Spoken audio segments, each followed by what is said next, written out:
dos, tres, cuatro. Hello, everybody, and welcome to a live special event with Dottie the Psychic. Hello, Dottie. How you doing, darling? I'm doing all right. I actually just cleaned the office today. I've been completely reorganizing it. For like the first time since I moved in, I've like moved things back and forth, but I finally got all my costuming. Awesome. Which is nice because a lot of the reason I haven't been shooting like the big complicated videos like I used to do was because my costumes were in St. Albans. My camera gear is here in Charleston. But since I'm moving in with my fiance, I am actually putting all of my Dottie the Psychic stuff in my office. It feels really good to have all of your stuff in one place, doesn't it? It's hard to work when your stuff is not in one place. Yeah. I am thinking about starting to just carry my tripod and my camera around so that whenever I feel like it, I can shoot sections of a video because I've got some really cool ones coming up. One not so fun one that I need to get done, but you never know. You never know. It's taken me this long. Like I've been down for a while when it comes to those videos because I've been working on everything else. Yeah. Including this deck that I'm Madame Tortuga's Oracle deck. That's right. And we are here tonight to share in the glory of this new deck. So I'm super excited. I have mine. I have not seen it. I have refrained from watching everybody else talk about it, videos about it. Whenever they did their reviews, I have stayed completely in the dark so that we could have this special live tonight. I really appreciate that. You remember, I know, because you've been here. You and I joined ASIN not too far apart. Like ASIN, we joined Mystic PC, and that's how we kind of got to know each other, really. Yeah. So it was. I think I've been working on this this rendition because this is actually something I've worked on for now a decade, building this deck. Okay. Pause. Let's go back. What gave you the idea that you wanted to start your own deck?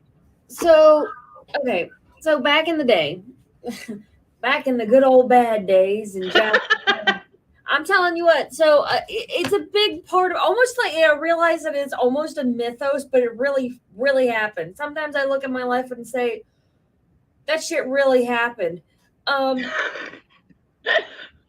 I was married to an alcoholic I think we were actually married for 9 years, but I don't usually count the last one because we were separated. But, so because he was an alcoholic, but he wouldn't drink at home, which was nice, all things considered.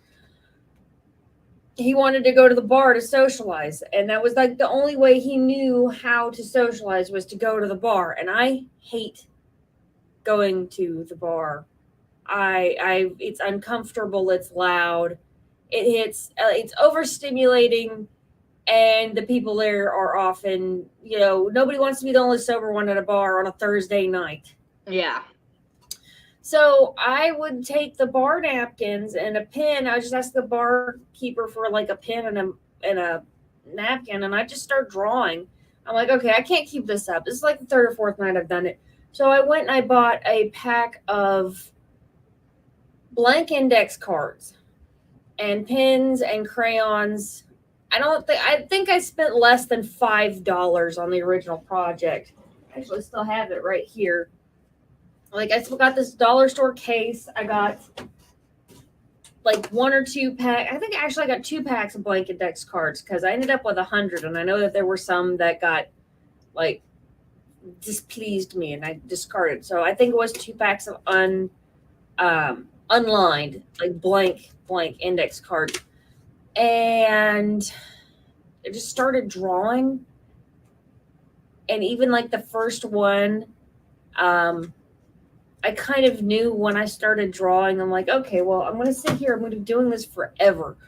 So at that moment, when I've like the first one was, I think I just doodled, but like it came pretty quickly that I started drawing these in this card format. And it started with the growth in vision, which is really telling because that's about the time that I started also getting back into my magical practice. That was about the time that I started watching more metaphysical, occult YouTube, esoteric YouTube. And because I realized I had really put it down. It was something that brought me great joy, and I had just kind of let the fire go out. Well, you were in a situation where you weren't able to be yourself. Right. So these cards became like that first steps in awakening. Yeah.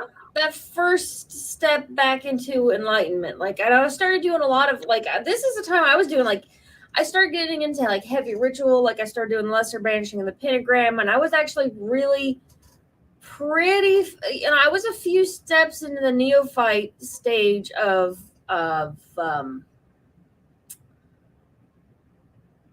Western occultism.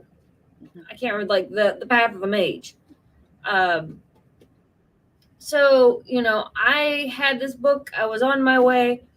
I can't remember, something self-initiation of the mage or something. I was following this book along, and I didn't end up sticking with that for very long. But it was that first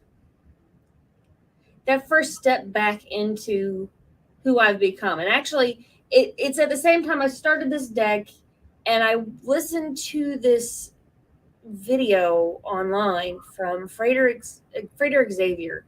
He runs Mind and Magic, and I can't guarantee, I haven't watched him in a long time, so if he's gone off the rails, I don't know. But you never know in this community. You never know. Like, apparently people could just lose their mind at any minute. I mean, madness is on the black box warning, so who's to say? Yeah. But like at the same time, I watched this video that was talking about how it was talking about the concept of the magician's mask. And the idea was that you create this character and step into it and become this character in situations. Okay. And that's kind of the time that I really started imagining what this character, Dottie the Psychic, would do. And it's funny because I have heard other people say it to me, echo it back. They'll say things like, what would Dottie do? Dottie doesn't have a damn clue. Like, give Dottie a second to think. But honestly, yeah. So like the wigs, the fortune telling, the getting up and standing up for rights and things like that, all of it kind of sprang from this character that I had created in my mind that like was me. Like, it's my most exalted self. And apparently my most exalted self is me without any fucks left to give. That's apparently in your purest form. My purest form. I have been filtered. I have had all of my fucks filtered out. Yes. So where did Madame Tortuga come from? So Madame Tortuga, and this story is actually on my website.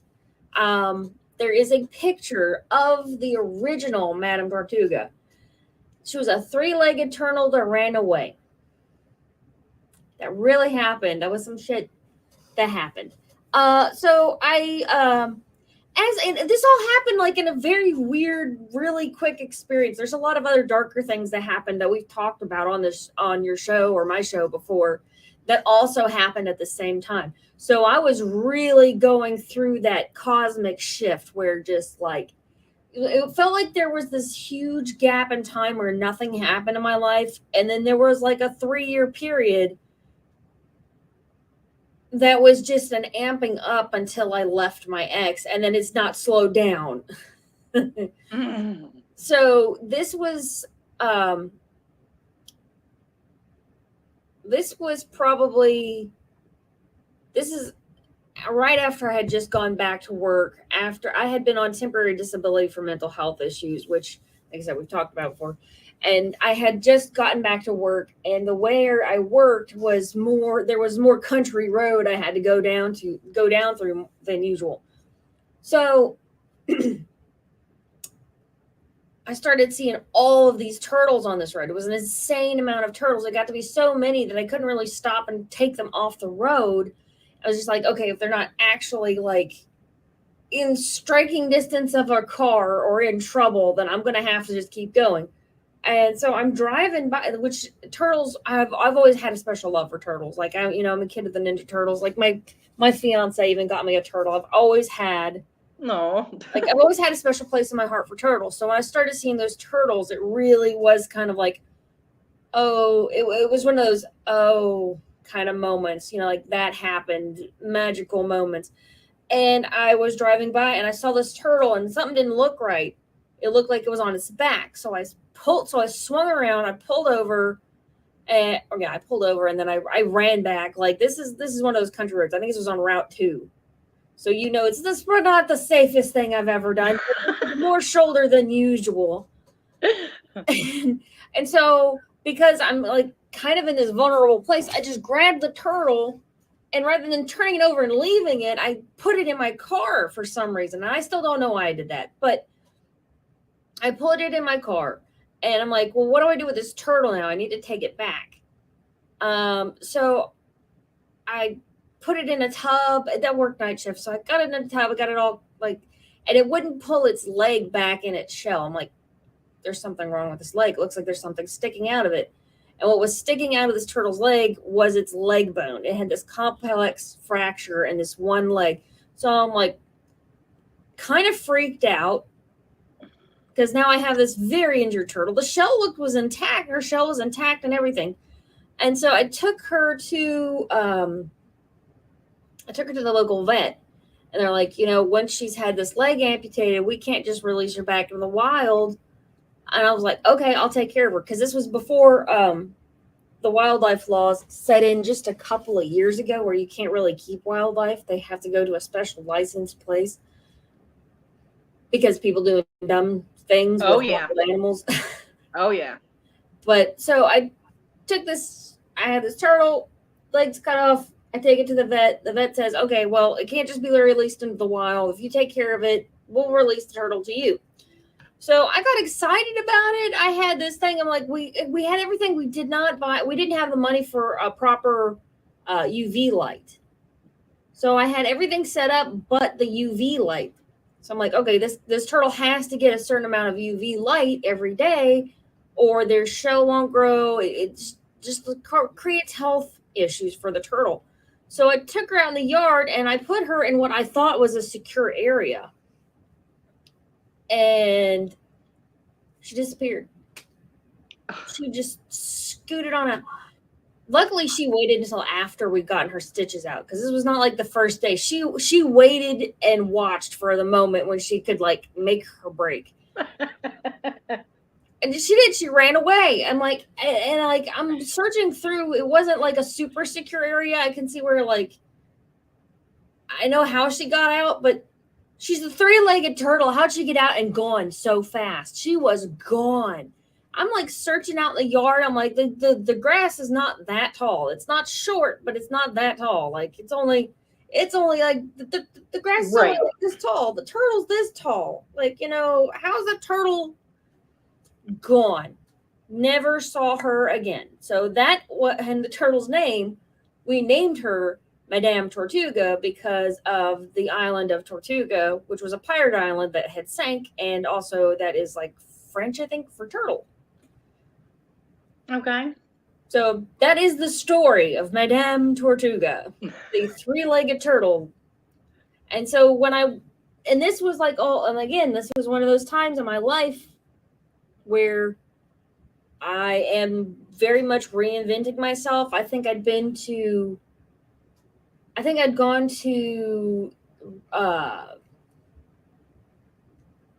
one of the events. What was the event I went to? Beltane in the Forest. It was actually when I met Asen, because I'd gone to Beltane in the Forest the summer before that. And I was selling like dream catchers and things. And it was kind of after that I ended up with the three-eyed turtle as my logo. And that's kind of the evolution of the whole thing. And that's still Madame Tortuga is the logo. Mm-hmm. And I've kind of started to use her as, because I've got this Dottie the Psychic aspect. Mm-hmm. You know, I'm out here. I have Dottie the Psychic. I am promoting Dottie the Psychic. I'm trying to build my brand. Madame Tortuga is my logo. She's always going to be my logo. But she kind of started to take on a life of her own. Mm-hmm. Things that I don't want to just name Dottie the Psychic, I call Madame Tortuga. Well, your YouTube has kind of switched, right? From like Dottie the Psychic to Madame Tortuga's Lounge, right? Well, okay, so there's two aspects to what I'm trying to do. Okay. And this is kind of the break, because there's Dottie the Psychic, and that is more for people like my clients who don't know what I'm about. They get a reading and they need some advice. And I've put a lot of just me talking to the camera on there. It's never been formalized what I'm actually like teaching on there, but it's kind of my teaching channel. I really want to do more on, like, I've got the scammer video that was legendary. I've got the tessiomancy video. So it's like different types of divination and some of the follow-up questions that I want to be able to answer immediately, so I can just send somebody a link. That was always kind of what I wanted to do with it. But I had all these other really brilliant cinematic ideas. But, you know, all of my long-form video essay styles that involve costuming end up on Dottie the Psychic.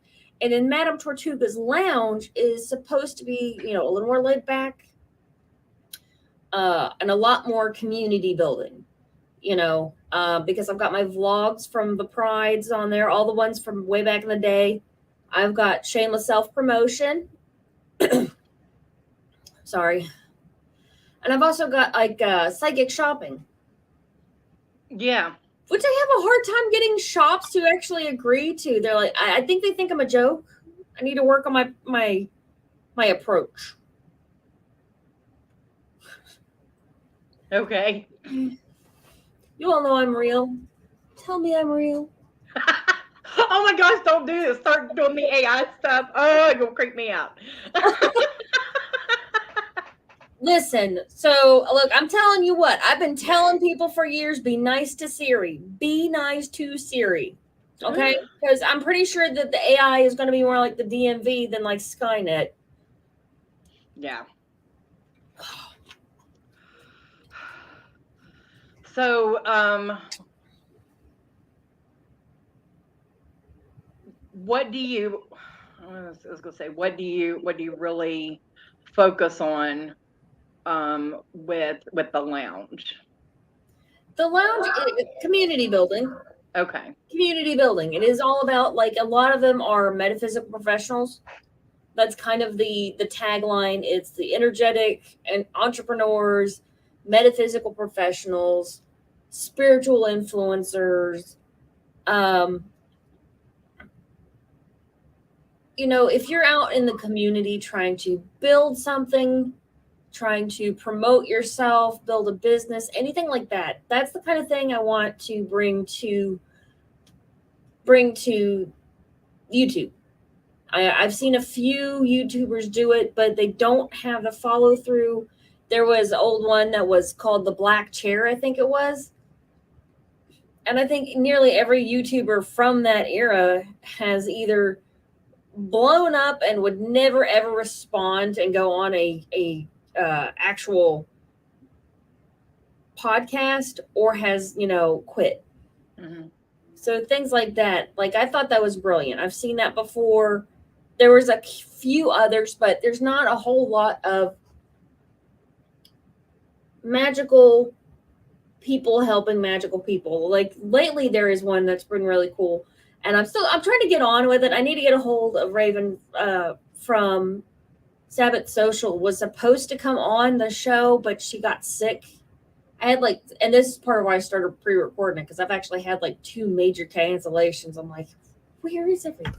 Because that happens. And then that was starting to get to the point where that's part of why I've started pre-recording. Because if you go back and watch my old shameless self-promotions, you get a whole lot of me getting pissed off in front of the camera for a half an hour because I was supposed to have a guest that just didn't show. Well, that's a big thing for a lot of us, because we really put our heart and souls into our work, and then whenever people have promised us that they will help and they will be there and do things, it's a blow it's a blow. It hurts.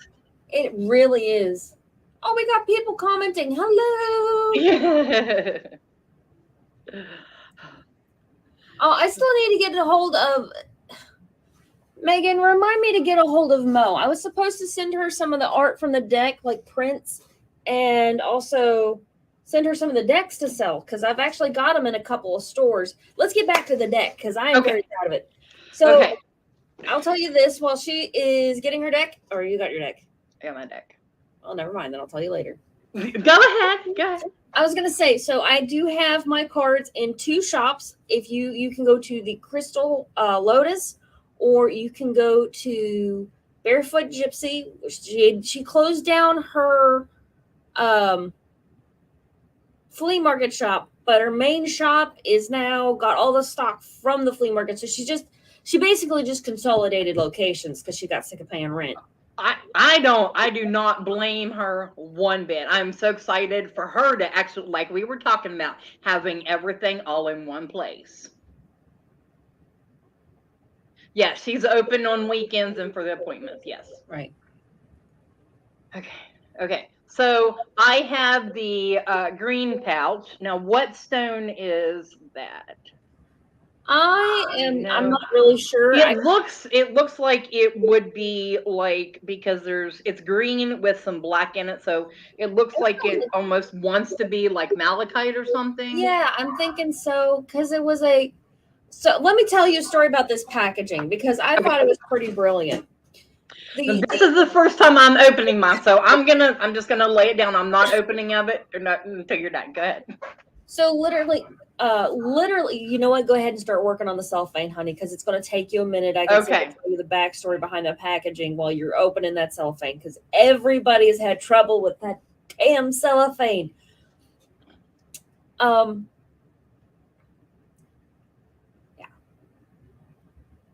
I'm going to let you go ahead and start working on that cellophane, though. Okay. Those are the backs of the cards. There's Madame Tortuga's face. I tried to make it so that if you wanted to, because I read reversals, and one of the big pet peeves I have when I'm reading cards that have the reversal meanings in them is that the back of the card, you can tell which ones are upright side and which ones are down. Like the backs of the cards will be unidirectional. So, they only look like they're supposed. The backs will look up and down. So I like to read reversal. So I made the back so that you can't tell if the next card is up or down. Pack I bought for Bella said she didn't have an issue, but she got those. I'll tear your flesh off your bone nails. Yeah. Your kids are pretty intense. I love your kids, but they are intense. They are awesome. And there is the back, which you all have seen pictures of that already. So yeah, that's one of the. So before we go into the cards, we got this cute little pamphlet here. So there is a trick to the pamphlet. Because it is an intuitive deck, I did not put individual meanings of each card in there.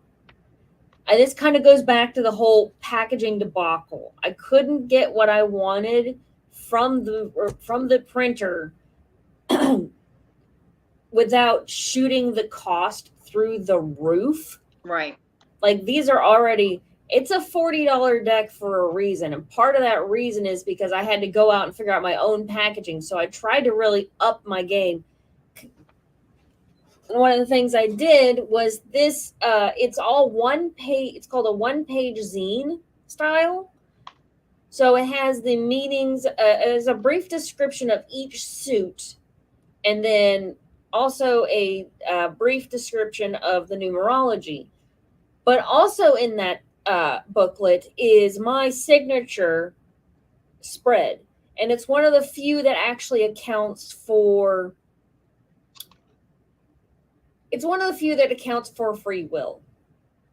Okay. And I call it the hourglass spread. Sometimes I will do like the allies and enemies or 3 separate cards off it, but the past is an amalgamation of events. The future is an array of possibilities. So as you work your way through up the hourglass, as you go from the still sands at the bottom to the ones that are moving, to the choices that you can make that will cause the next sands to fall, it gives you a lot more options. That is what she's talking about as far as the hourglass goes there. Right. And I go into pretty good detail about like what each tier means. And it ends up being a 12 card spread. So it's a pretty hefty spread. I know a lot of people, because everybody knows the Celtic cross, but I never liked that one. It's not as popular now, but when we started, yeah, everybody did the Celtic cross. And when I started drawing my own cards, I'm like, this does not lend itself to the Celtic cross at all, because it was, purely intuitive for me. And there are some stories behind the cards that, and each reader will interpret the art differently. Like, I know some of them, like, I just started drawing and that's what came out. Mm-hmm. So everybody is going to read this deck completely differently. So you can't get that thing that other readers do to readers. Like, a lot of psychics go to psychics often. And some psychics who have memorized what the cards mean rather than actually feeling their way through readings will try to tell you what the cards in front of you mean. And you can't do that with this deck, because what it means to you is not necessarily what it means to somebody else at all. Mm-hmm. And I know what I see. So if I'm the one doing the reading, I can do a pretty efficient job. But if somebody else were to pick up that deck, they would also be able to read it, but they could do the same spread and get a totally different message. Well, I understand that, because for me, if someone would, throw out the cards and send me a picture of it, what do you get from this? I can guarantee you not what you're getting. Right. Because I get a whole different feeling, a whole different vibe, everything like that. So I'm really excited for this, because, it's great to have the basic information, but if you are not really intuitively reading as well, I feel like you're not giving. You're giving a half-assed reading. Yes, exactly. It's parts and bits. Like, you can't put the whole thing together without some level of intuition. Yes. You're trying to build, and this is the thing, like, it goes back, because tarot is considered a story. Mm-hmm. And if you kind of go back, if you watch if you're into like the Hellenistic traditions of magic, where their rituals are very much like a moving plot, it's almost theatrical. Mm-hmm. It can be very theatrical with lines and everything, but it's almost like that. Like each scene is a different scene. But if you're reading, part of the story is how you get from one scene to the next. You know, how does this card affect this next card? And that's the thing that a lot of people who go strict tarot route have a tendency to have a little bit of trouble with. If you get so caught up in the exact meaning, I mean, whomst among us has not reached for that little booklet early in our stage? And I think that, you know, Asen was like, yeah, I'll read it once and then I'll use it to stabilize my table or as a doorstop, depending on the size. And I actually had a much more in-depth, like, I had each card kind of outlined what I believed. And then I found out how much it was going to cost to try and produce each deck, if I wanted to try and put the pamphlet in there. And then I even went so far as to try and put the pamphlet in there, and like their system where you have to put in the art for things. Mm-hmm. Totally would not accept the way I was trying to put the information in. I'm like, you know what? Sometimes there's taking a sign, and then there's just accepting that it was just one of those moments. I'm like, okay, this wasn't meant to be. This apparently was not meant to be, because I was gonna do like tins and things. Like if I've still got somewhere around here, I've got the tin that came with the tester deck. That cost me, that first deck I printed, just to see how it looked on paper and everything. That cost me $40. So yeah, I remember you talking about the tins. Yeah, you were super excited. This is what we're doing, y'all. Let's do it. Yeah. So I got the tin and it had their logo on it, and it made the deck $40. I'm like, no. So what I did was I found an alternative for the packaging, and that's part of why we've got the 1-page zine and this tarot bag with the whole, like, you can actually set your cards, like it's got the pouch here.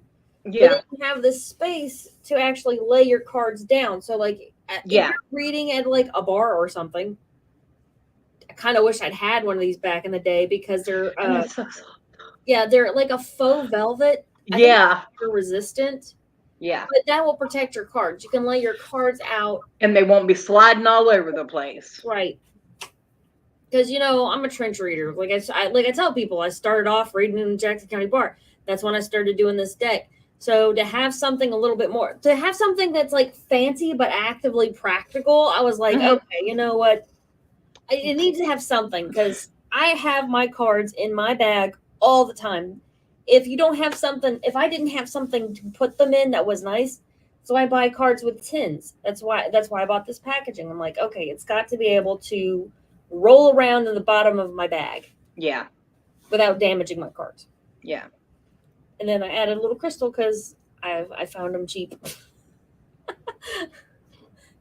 They are adorable. I love that you brought up the fact that they are it's multifunctional, so you can use it to keep them from sliding all over the place. And I mean, it's perfect for, you know, keep them out of the dirt. A couple of cards. One deck of cards that we have loved to absolute death that has just funk all over it. All right, so are we ready to get into the cards now? Let's do it. Okay, because I'm excited because this is something completely new, and I love being able to experience different types of divination. So because of how I am, I will try to see these through your eyes. Fair enough. I'll be glad to help you out. That's my goal. That's what I'm going to attempt. Go straight into the madness, are we? Oh, I'm ready. Okay, first card. That is the Growth and Vision card. And I'll show you, see if I can find the original. I've actually drawn that one. There are like 3 renditions to that one. Let me show you. I mean, I love all the eyes. Right. And the rainbow wheel on the inside, because those 2 things are what pops out at me first. So this is actually, that was the 3rd rendition of that card. Okay. And it's funny because it's evolved every single time, because originally like this is the original deck that I had done. Okay. That I had, let me see. So the whole concept, of course, the rainbow, the spectrum of colors and things of that nature. Also, the original deck didn't have a whole lot. Like some cards, like here's that card. It's got a lot of color, but it had crowns. So I really didn't have, there it is. So, the original palette's much more bland. Okay. So being able to add that color added perspective. This is a massive change in perspective from this card. And then I was going to draw them out and scan them in.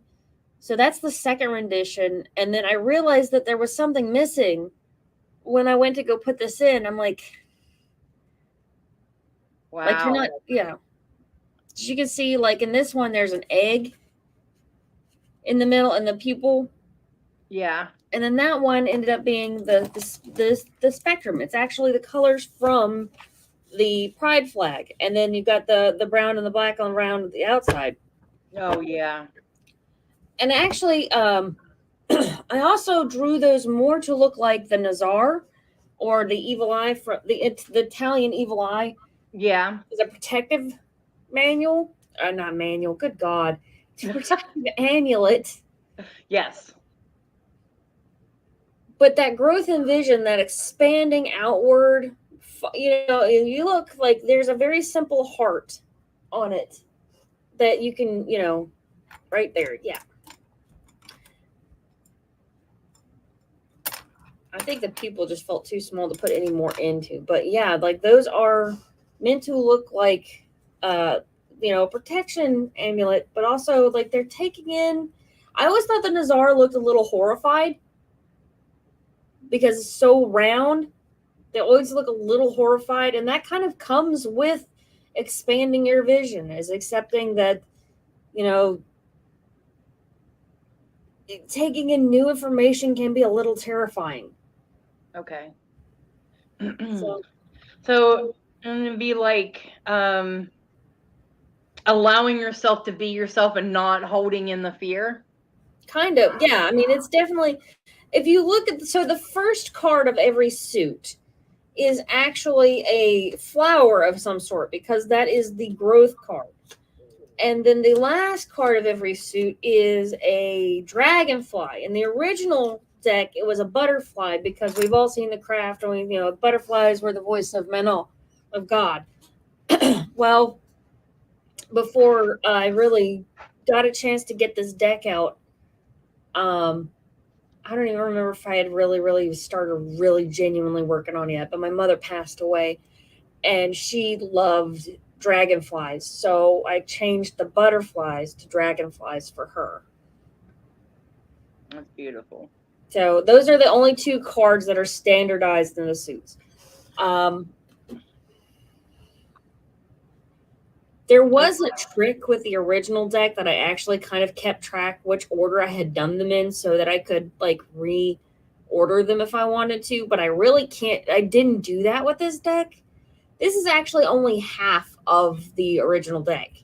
And I mean, there are cards in here that are not in the original deck, because the original deck was 500, or not 500, good God, 100 cards. Wow. A little insane. It took me like 3 years to draw them, because I hand drew these. Yeah. Obviously, it didn't take as long to do half that, because I do like one a night. So how did you get them into this format? From the coloring and all the metamorphosis that they have went through. How did you get them into this format? So I basically had to redraw them with a tablet, which I still have with me, honestly. Like, ugh. So I bought myself a tablet, which was something I wasn't going to do. And honestly, getting the tablet, I started off, I was just going to redraw them like this. Just like I had the original. And you can see I didn't get very far. I think I got into the second suit. Yeah, you can see where I was going to start incorporating butterflies and... Yeah, I do see the... Right. Yes. But for some reason, like, it just didn't feel like... Let's see, where did I quit? And I'm going to show this in comparison to the first one. This is the 10th in the deck. Yeah, that's the one from the book. I'll show you the one from the original. It's actually really cool. Like, it's one of my favorite cards. I don't know. I say that, well, that's one of my favorite cards. Like, they're all one of my favorite cards.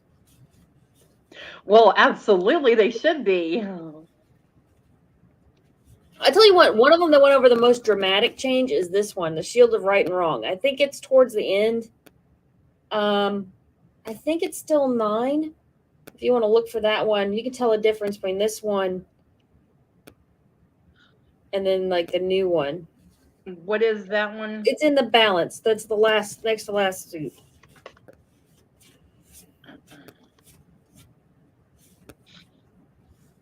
And see, like the deck doesn't even have the Omega. So eventually, if this one does well, I'll put out the second half of the deck.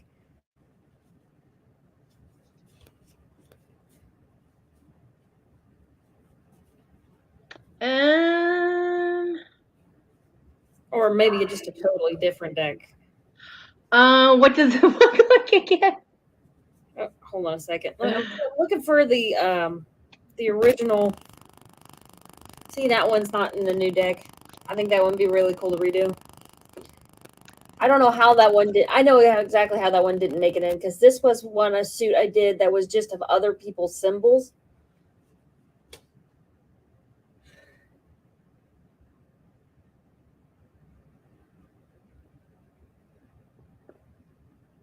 You know, that happens, sweetheart. Yep.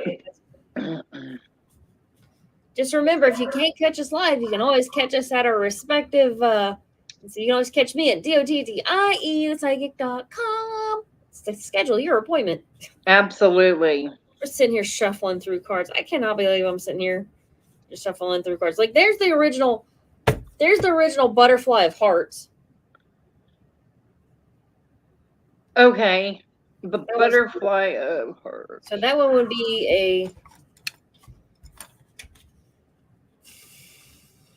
It is way easier to look through this new deck than it is the old deck, I gotta tell you.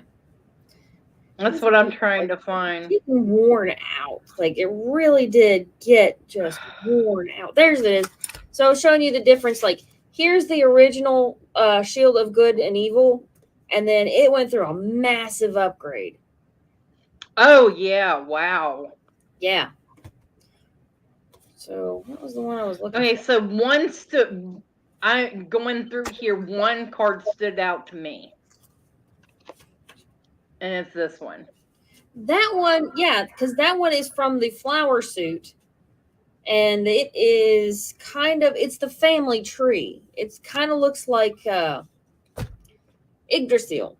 Yes. With the eye in the middle, you kind of have to take your own perspective, because some of us don't have happy family homes. Some of us have really great homes. Some of us have just lost a lot of people. You know, myself, I'm going through a major shift. My home is going from St. Albans to Clendenin. So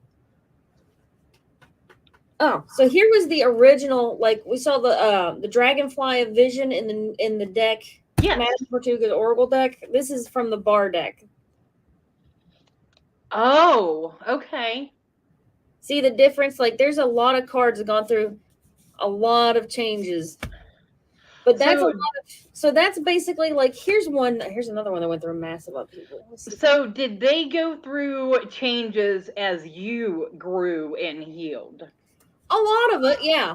Okay. A lot of it was having the opportunity to really, because I was doing them digitally, I was able to clean it up a lot. I wasn't doing it in a dark room full of hate.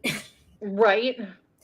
And honestly, because if you get a chance to look at the original deck, even with having the crown, some of these cards are just very, very monochrome. And of course, there's the one that's like full of color. But like even the more colorful ones are still very limited in the amount of color they have in them, because my life was very limited in the amount of color it had in it. A lot of the cards there are a few cards that I'm never going to draw again. Like that one is actually original to, that is one of the originals. That is one of them that came from one of the originals. So I like what's this one?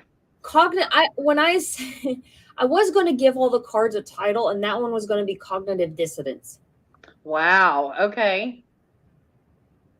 I see that. I mean, so for those of you who don't look at this detail that she has done, I mean, like the artwork that you have created here is absolutely stunning. I like just not the fact that you've done your own deck, but that you have built it over this whole amount of time and done this amazing artwork. And the next card, I have to.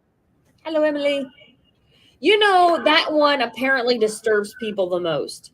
Really? Yeah.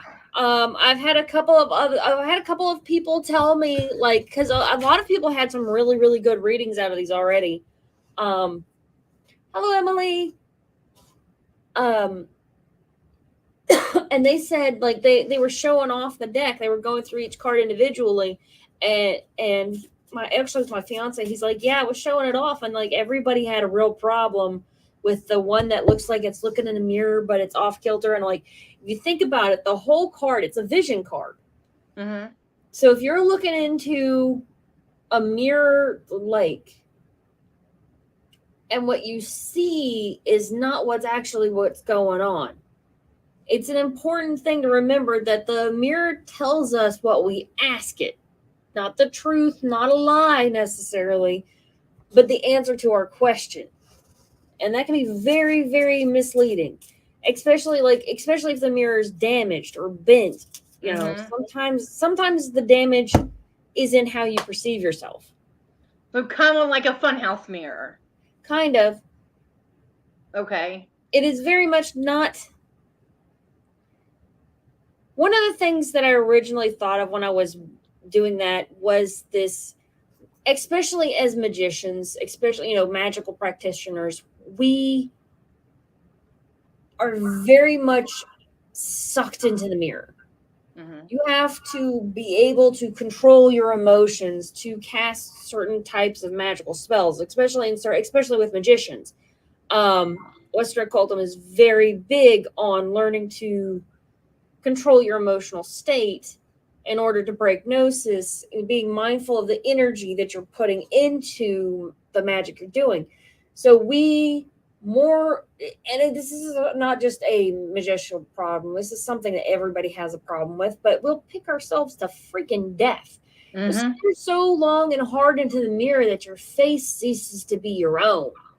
And sometimes you're better off for it, and sometimes you're better off leaving it well enough alone.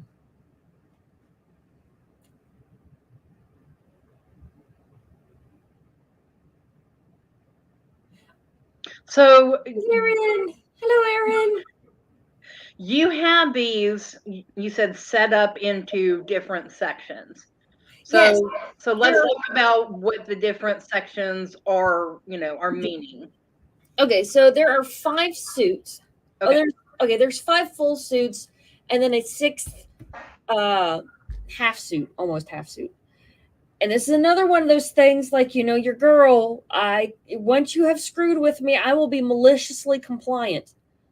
The card company was going to charge me the same amount of money to publish 50 cards as they were to charge to make 54 cards. So I'm like, I can whip out a few extras, but I can't stand it when they put in those just blank cards. I'm like, this probably would have been one of the few decks where somebody actually could have done a blank card. And in retrospect, I may leave like 1 or 2 blank if I do another deck, but that always kind of drove me crazy. Like, you can't draw like the artist. And so often people will just pitch the title card and that one blank card, or like the one instructional card with it. I'm like, I will shuffle mine in. I shuffle the title card in. If the backs look the same, they all get shuffled in together. So I think it adds something to the reading. So a lot of those cards that is like a totally unique deck. And I decided for those last 4 cards just to go completely wild with it. So you've got the original, the 4 original suits that were based off the original deck, the bar deck. The eyes for vision, let me look at my book because I can't remember what order I put them in. Were the 4, your extras, were they ones that you wanted to see in the deck, but you're like, well, I don't really want them as part of the main, but I still, I'll pull them in. One of them, like there were 2 of them. Like the one butterfly, 3 of the 4 have Madame Tortuga on them. And then one of them is almost like an Omega card. It has all the suits incorporated in. Okay. And that one was it was sort of like a finale card. I'm like, poof, let me put this all together. Like, I'd worked up this energy to build this deck. So I was doing it like every night. I was creating art for this deck. And then I run out of cards. That is actually the 10 of balance. So that was the last card that was supposed to be in the deck. Okay. So look through. I'll show you the deck that is the 4th deck. Okay. So I got the last 4 cards right here in my hand. Okay. So this one? Yes, that one. Okay, so that looks like the Tree of Life. I see that. That's what I automatically think of. If you look at it, though, all the other suits are incorporated in it. The stars, the hearts, the eyes, the balance, what was the other one? Flowers. There we go. Flowers. And honestly, there were some elements that were incorporated from the previous, from the original deck that didn't make it into this deck because I ended up not doing 100 cards, But if you look in the corners, like where the suits are, those last 4 look like butterflies, because in the original, and that was kind of my homage to the original, because, you see how the original 10th card, how they kind of look alike? Yeah. Or it will if your camera decides to focus. It's giving up on me. Okay, this one. Yeah. So apparently, there you go. Yeah, they look a lot alike. But even if the suit looks like the original, and that one, I don't remember what I was kind of just putting things around it. So I kind of just went I got a little excited with the last 4 cards. Okay, so that's the second one. And that one was just some kind of extension. It was kind of one of the original backs. Okay. Before I decided I wanted to make it multi-directional. Yeah. Or bi-directional. That was going to be one of the original backs. It also kind of looks like a vagina. I'm not going to lie. Okay. It does. And then the last card is, of course, your tagline. My tagline. Safe travel and much profit to you. Yep. I love it. I love how, so what's around the face? That is supposed to be kind of a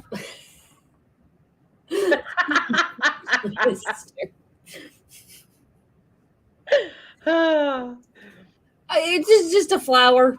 Honestly, okay. I didn't put a whole lot into it. It was just kind of like you know what? This looks like just enough art. It was just a nice little way to kind of cap it. It brings it back to the whole, because a lot of the flowers are very much about the life cycle.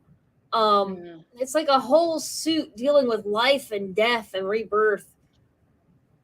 And so, like, ending it with the flower, growing seemed really appropriate. That idea that, you'll come back to the cards. Oh, I mean, you have not seen these. I'm gonna go through here real quick. First of all, I need to ask. I'm kind of stumped on this. Okay, so you remember I love that. So when I started drawing these, I was very much, the original deck was drawn during a time when I was going through a mental health crisis. Yeah. As a matter of fact, I think I finished the deck, and it was just a couple of months later that I ended up putting a gun to my head and going on a grippy sock vacation. So where I went to the grippy sock vacation was 6 East. Oh, wow. Okay. Yep, the 6 East at CAMC. And so I put that on there, and it is very much, and it was a very dualistic point in my life, because I was watching the 4th of July fireworks, celebrating my freedom when I was locked in a place. And oddly enough, it was definitely one of those moments that, even though I was locked in and was not able to go anywhere, that was the most free I'd felt in a long time. So that's very much what that card is about, that feeling locked in or locked out, and realizing that you're doing it to yourself. I got it. If you're locked out of something, there is a whole world for you to go. If you're not welcome, then you go someplace else. If you feel locked in, no, you're not. Yeah. There's always a way. You just got to look for it. If you feel locked in, it's because the action you'd have to take and get out, it feels tremendous. I remember feeling like that. It is really hard to take those steps, but the feeling that you get once you have made those accomplishments is so joyous, so free, so overwhelming. It's beautiful. It really is. It's completely overwhelming, and I've not ceased to be overwhelmed. My life has been on one hell of a roller coaster ever since. But the first steps of freedom were taken in a place where I was very much locked in. I was literally locked in. Yeah. And I've only been once for like a week, but it was a lifetime of memories. It was one of those vacations. Like, it was a lifetime of memories. I'm glad I did it. But would I recommend it? No, it probably would have been cheaper to go to someplace a lot more fun. Right. Just saying. Okay, so the second set I notice has got to be, so far, my favorite. The second set. So we've got the shooting star. Yes, the star. See, now this is as close to the devil card as I've got in this. Okay. This card, more than any of them, like, when a shooting star is going for it, they light up the sky.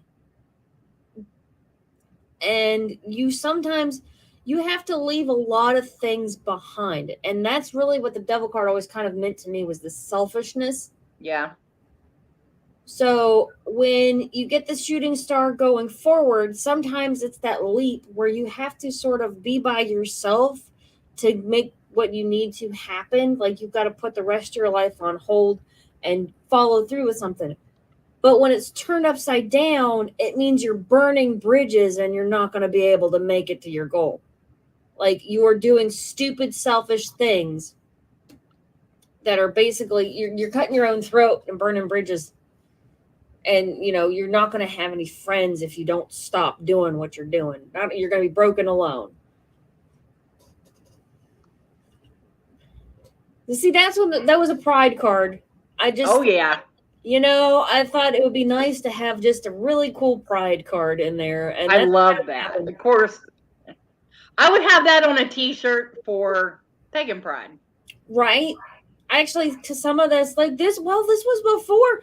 I didn't even, like, the whole Pagan Pride thing, I kind of stumbled into it, and I don't even think I don't even remember if we had started that process when I drew that card. Mm-hmm. But I think that card came way before it. But I mean, everybody knows that I am an out and proud queer. Like how Yes. long I usually have my pride flag like right here. If you've seen me on my other live streams, my pride flag's usually like right there. And it's over there now off screen, but so I'm an out and proud pagan queer. Absolutely. So it was very, very much a self-insert, especially because it was supposed to be, it was going to be like the first card of the deck. But when I was thinking about it, I'm like, none of this screams like the whole point of Pride is to find people like you. Mm-hmm. It's almost the opposite of the shooting star in a way. It is a coming together of people around you. Like you're going for a dream, but you're not going for that dream alone. Yeah. It's building that community. And with this, I feel like, you know, I mean, it could be two different communities coming together. Right. And it's very much not like, because it's a dream for somebody else. Yes. I see that. It is a dream that is not just for you. Because I am very celestial, I love this one. Yeah. See okay, so that's one of those I go back to the original on because the original moon in that was very angry. And I really toyed with the idea of going back to the original face on that moon. Yeah, here it is. Because like there's the original. The expression on that moon, like, and then I don't know if this is one of those things that is very much has to do with where I was when I was drawing the original versus where I was when I was drawing the one for the deck. Because I was nearly two different people by this point. Yeah. So it could very much have been that effect, but also it's a power card. Yeah. It was very much a powerful determination card. So there's the sun, the moon, the stars. All right.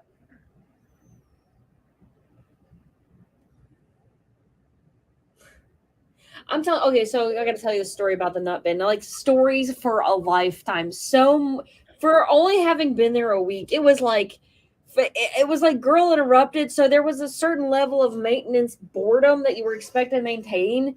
But I had like the time of my fucking life. Okay, I really did. So I just started reading cards there. It definitely had its own energy of like, but apparently it's that weird chaos energy that I really thrive off of. So I had like the best time of my life. I had been under so much stress and so much pressure. And that first day I was there, they had given me Zoloft. Oh. It either really works or really doesn't. Yeah. It really doesn't work for me. It did bad things to me. Like, and that's the day I got to figure out the difference between being regularly suicidal, where I can still function. I just feel like I'm in a perpetual state of collapse, versus suicidal ideation as a side effect, which literally all I felt like I was capable of doing was laying down on a train track. And that's exactly what I told him. Like, I want to lay down on a train track. I just don't think I could walk that far. Yeah. So I told my psychiatrist that, and he switched me immediately to Wellbutrin. And I tell you what, it was like an antidote. And like, and there, I would think I stayed. He's like, you came in voluntarily. You could leave if you wanted to. And I was like, I am not ready to go. Yeah. Like I probably only needed to be there 2 or 3 days, and I just did not want to leave. And I ended up staying like a whole week until I was like, okay, I'm racking up a bill here. I gotta go. Yeah. So deal with my problems. This is just so cute. Little man in space. Yep. I don't know if the original one, because I did a star suit in the original. Like all those suits come from the original, but some of the cards in those suits did not, like, like there are cards that came from the original suit, but they're not in that. They're cards from the original deck, but they were not in the suit that they're in. Did you combine any from the original to put into this? I don't, not for that card, no. But oh, here's the original. We were showing the mirror one earlier. Yeah. Huh. Yeah. Here's the crow. He's in there. Some of them I did. You can see the two. Mm-hmm. Some of these I think I did. Like here's some. I definitely changed the art in a lot of them. Like that's the first, the flower one. So there were some massive changes, but then there was a lot of reimagining things that were already in it. This one's really cool. Like I think you showed the next to last. You showed this one earlier. That one? No, this is the balance one. This one, see, like this one looks like every other tin in the thing, but like the one I did for this suit or for the new deck. Good God, I can't speak. I'm trying to keep it all separated in my mind. Let me see if I can find it again real quick. I'm just sitting here shuffling through cards on the live stream. This one's totally original to this deck. The Pride one, like that one's not the Pride one, but this one's totally. I could not have done this one in the original format.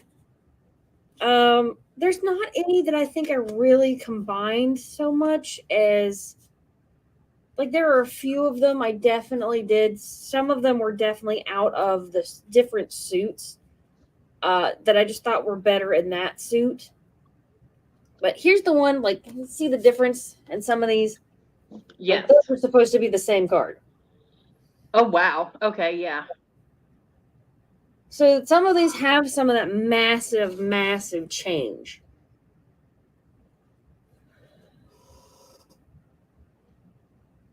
It was a massive shift. It was, I swear to God, the Wellbutrin was like an antidote. I don't know what about it counteracted this I always want to call it Zoloft. That's not it. It's Zoloft. Yes, Zoloft. Yeah. I can't take that one either.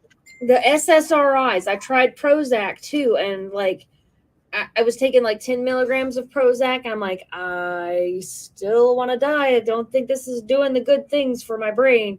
So they upped the dose of Prozac to 20. I'm like, and I'm done. I'm not taking this anymore because I know when I'm done. I'm like, let's not go back to the place that we were before. Okay, so I want to. So the first set that we went through was the flowers, right? Mm-hmm. The first suit is the eye suit. The eyes, okay, and then comes hearts. And can I just talk about this for a minute? Like, I cannot get over your artwork. Oh, thank you. I'm just blown away. I mean, like that breathing hearts. Personal shit in these cards. Like I didn't realize how much of myself I had put in these cards until it was like far, far too late. And I realized like I have gotten criticism from the community for being overly like commercialized. Like I'm constantly trying to sell myself. I'm like, and I realized that yes, I'm literally trying to sell myself, but I'm trying to sell a real part of myself that I can keep for myself. Like it's. So this one. Oh, that's see that one. I need all the stories. Come on. That one, the swan kind of came second. Like the upright picture came second. If you hold it upside down, you can see that there's a snake in the heart. So I'm like, okay, so it's a snake in the bed. Like, so if you've got somebody who is whispering terrible things in your ears, setting you up to do terrible things, you know, somebody who does not have your best interest in mind, but is somehow still getting your attention. And then I was like, okay, well, there needs to be an opposite to that. I'm like, well, everybody thinks of swans when they think of love, so we'll go with a swan. And that was the original thought, because remember, at the time, I was stuck in an abusive relationship, so I very much drew the snake first. Oh, yeah.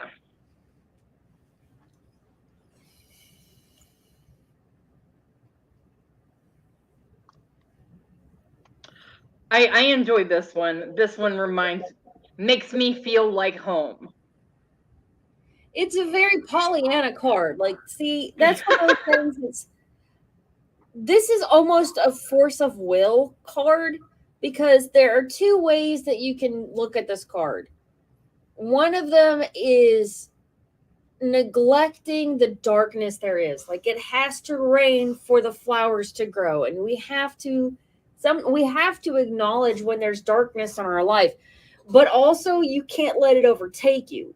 So in one direction, it is taking control of your destiny, controlling how you react to the situation, how you let yourself feel about a situation. And then in the other way is stopping yourself from being able to express your pain.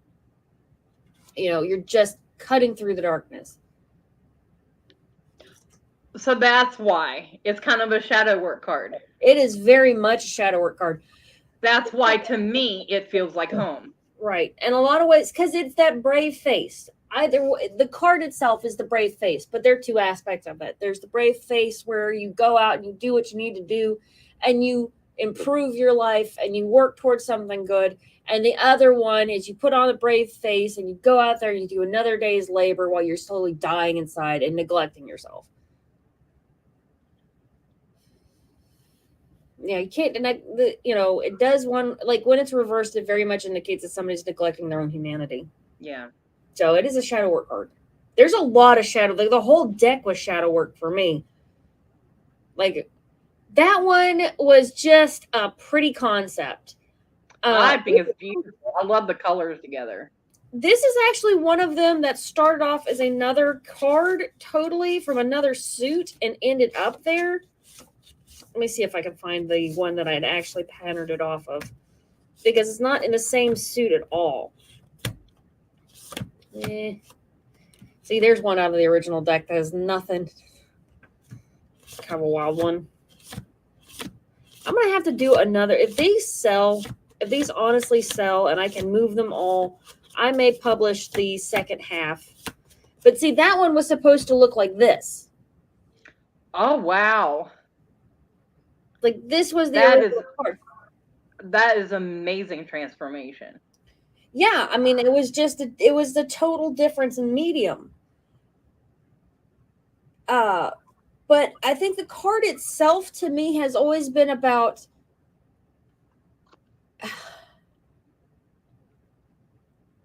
figuring out what's in your heart. That's why all the eyes on the center. Because in the original card, if you look, it's in a different suit. And I used the triple moon to represent symbols from the outside. There's a whole suit where I've like incorporated different symbology from like all over the place, like the Ankh, the if you look at my deck, there's this first balance cards, or they incorporate the yin yang, yin yang. Yeah. I did see that in here. But like that one cross I did with like the eye of Osiris and Isis and Osiris and the Ra, and all these. So there was a whole suit there that was outside symbols, and I was like, sometimes those outside forces really touch something in your heart, and it was almost like a key. So it's very much finding your spiritual path involved. Okay, so next section, that's the flowers. Yeah. This wig, I'm about done with it. That is the Lover's card, growing together to build something new.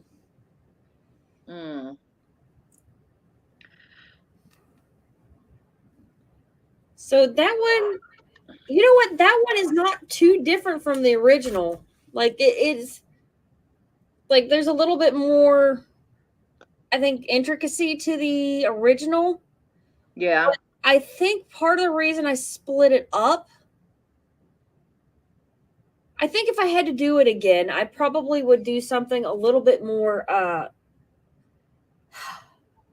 because that card, the new card, was supposed to look like the two flowers had really come together. Like it would have the intricacy of one flower and the color scheme of the other. You can see like the sharp edges on the new flower with the color scheme from the other flower, and they both got orange centers because you have to grow from some commonality. You know, this is the seed of trust planted in common ground.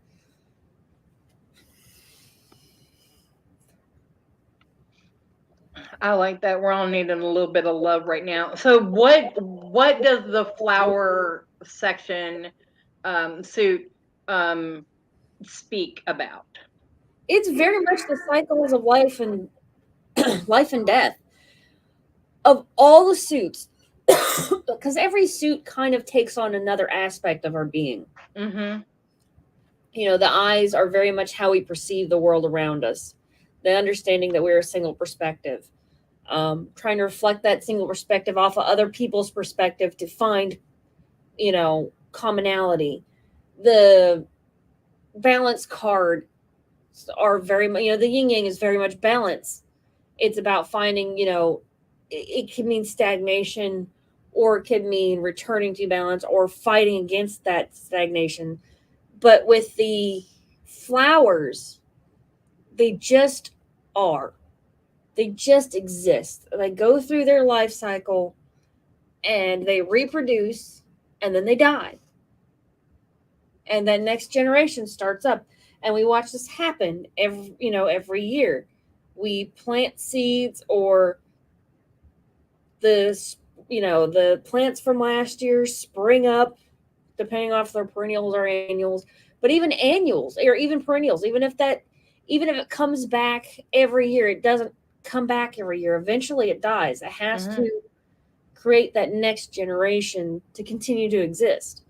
So a lot of those cards from that suit are very much about starting new projects. And yeah, like that one, that's the seed. You know, you got to start a project in fertile ground. It very much warns about being mindful of how you're setting yourself up. Like if you're going to start a new project, are you planting yourself in good ground? Yeah, that one, flourishing, when things start to come to a point where you can start to really see your work coming together. I also like that one because it's a little bit psychedelic and chaotic. So it's very much that, that young phase where you feel almost invincible. I mean, there is so much in sacred geometry. I will tell you one of them that was very kind of, it was hard to draw the first time. It was hard to redraw. But the one with the wilting flower on it, I'll look for it here. I always call it the card of mourning. And you might recognize it the moment you see it. But well, this one you were talking about stages, and that represents the cycle perfectly. So when I see that one, I also think about the grieving process, especially for someone's life who's been shorter than yours. But one way it is the grieving process. This is the natural process of things. We are young, we grow old, and we wither and are no more. But when it's upside down, I think of this as complicated grieving. Like holding on to something, or there was some sort of bad blood that you felt, survivor's guilt. There's something in the way of that natural grieving process. So that's one of the cards I will tell you is in there that has a distinct meaning, and it is kind of the death card. There are a few that I did take inspiration from tarot. So that one was the death card. The shooting star was the devil. And then the two of eyes, where they're crossed, they look like a target. Those were supposed to look like the two of swords. Let me go back. I'm looking. I should have thought to put these in order.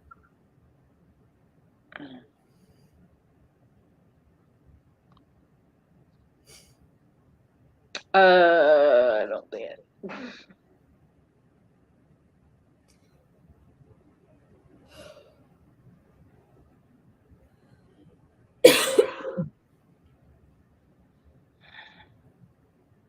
Like, no, it's not that one. Man, I tell you what, this eye makeup though, it was really making my eyeballs pop. Like, I'm not sure I'd want to walk into me in a dark alley because then my eyes. It'd be crazy.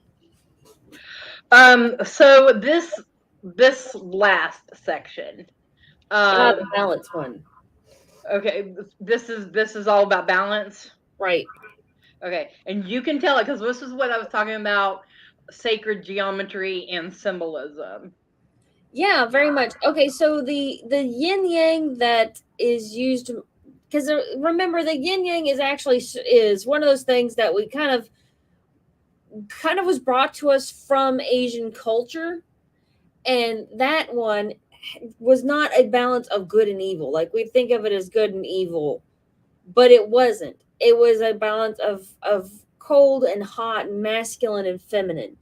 So this is not always a balance of right and wrong. There are a couple of cards that very much deal with the black line of right and wrong and knowing when to stand your ground. But for the most part, it's very much like one way. Any one of those cards reversed is warning of stagnation. Yeah, that's two-faced. Oh. You know what? I'm not sure what that one means. It's actually new to the deck. It was one of those things like it kind of just came out. There were a few cards that just kind of came out. I mean, whenever I look at this, I feel that blue popping out. It's just like emerging from the darkness. It's Right. like coming through a dark portal, like opening up and stepping into the now, coming out of the darkness and into a bright, colorful life. That's an interesting way of looking at it. God, this wig needs brushed. I look like a poodle. Okay, Windows? Okay, so this is one of those that is kind of a bit of a crossover card with the eyes, because this one is more about perception than reality. Because you're looking through the window. So when I first drew this card, the original card had to do with the idea of optimism versus pessimism, taking a realistic, balanced perspective. Okay. So that's, and it very much warns of like, you ignore the sunshine because of the dirty window, or you dress things up. Well, and I mean, the words rose-colored glasses pop into mind because you have it clear and then you have it in red. So, Right. And again, like this isn't a balance suit. So it very much, honestly, this is one of those things like we will do things to maintain a balance. We will do things to maintain stasis, even if it's really bad for us. Yeah.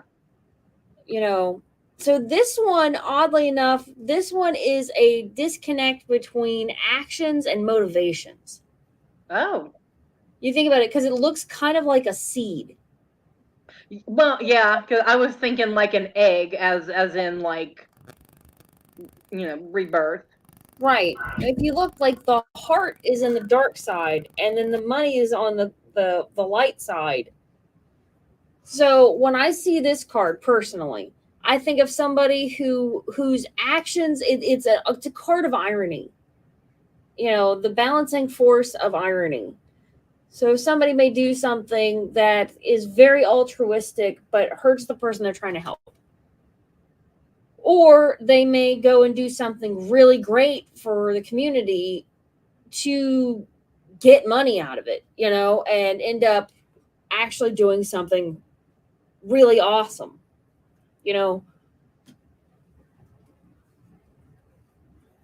This That one was actually was not part of the original deck. So I don't really have a full meaning for that myself. Like I would have to see where it played out inside the reading to know what it means. But it's always kind of felt like because it was a shading exercise. Yeah. Like So now I see this and I see the shadow right there, black and white, and then evolving into a more colorful transition. right. Like opening up your eyes and stepping, into your own. See, I see a lot of gray. When I look at it, I mean, it's literally that is the most gray card. It was the only one I did any shading on. So I kind of think of that moral degradation or stepping back from a us versus them mentality, or sliding into that extreme where it's us versus them. Like if you look towards the edges, the colors are more sharp and against each other, where it's more amalgamated in the center. Yeah, the designs and shapes, and I really like this one because of this section. There's the yin and yang. Yep. It is a traditional yin yang that I had just done a spin on that I thought was really cool. Like it kind of reminds me of the like fish. Yes. Yeah. It almost looks like a Pisces. Yeah, that's what I was thinking, Pisces. That's the shield of right and wrong we were talking about earlier. And I couldn't figure out which one it was. Right. See, I put a lot more into this because there's a lot more perspective. And this is another one of those cards that, like, the original was not nearly as thrilling as that one is. But that one did a real crossover between balance and perspective. Is that the eyes you were talking about? Yeah, because if you look, that particular set of eyes, if you look, there's like 3 cards that kind of have that same setup with the eyes. Yeah. And I wish I'd have put pentagrams in there now. That would have been cool. Money. That one, balance, work-life balance. Yeah. I see that. And then this was the 10 in that. Yep. And see, this one was one of those moments where, because if you look, a lot of the backgrounds are white. But if you look on the inside of that, the background is black with white being drawn on top of it. Okay, so I see something in this card that even you might not have realized that you've done it. Does it kind of look like a penis? No. A woman. I did not realize that. Do you see her? I do put vaginas in some weird places. I mean, it's beautiful because, I kind of meant it to look like a bat, but yeah, now that you say it, I can definitely see the woman. I can see the feminine character. The whole concept there was supposed to be that, like, I filled in that area with black and then used the eraser to draw. Because one of the concepts, especially in, like, as a magician, working with the empty space as much as the filled space, both have an inherent value. The things that is not said are as important as the things that are. Mm-hmm. And that is the hearts right there in the center that pulls it together.